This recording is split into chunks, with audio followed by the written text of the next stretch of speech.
దానికంటే అదే ఆ విషయంగా వస్తున్నాం. నా నోట్లో మాటలు మీరే చెప్తేట్లా అంటే ఇది ఇప్పుడు నేను మన బుడమేరు గురించి చెప్తాను. ఇది అంచెలంచెలుగా ప్రతి ఒక్కళ్ళు దీన్ని ఇంక్రిమెంట్గా పెంచుకుంటూ వెళ్ళిపోయారు. ఉదాహరణకి ఒకరితో మాట్లాడుతూ వాస్తువులతో మాట్లాడుతూ ఉంటే ఇది 2 లారీలు వెళ్ళేంత దారి ఉంది.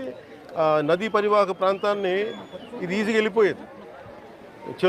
కొంతమంది గట్లు చెట్లు వేసి ఆ గట్లని వాళ్ళ పొలాల్లో కలుపుకోవటం అదొకటి. ఇది చాలా ఇంక్రిమెంట్లు జరిగింది. కానీ ఇది మటుకు ప్రత్యేకించి ఈ జగనన్న కాలనీ మటుకు గత ప్రభుత్వం చేసిన తప్పులు. ఇది ఆల్రెడీ 4 అడుగులు లోతట్టు ప్రాంతం. ఇది చిన్నపాటి వర్షం వస్తే మునిగిపోయే ప్రాంతాలు ఇవి. అలాంటి చోట్ల వీళ్ళు 30 ఎకరాల పైగా 32-34 ఎకరాల పైగా వీళ్ళు ఇచ్చారు. ఇది మామూలుగా మనకి రిజిస్ట్రేషన్ ప్రకారం మనకి 13 లక్షలు ఉండేది.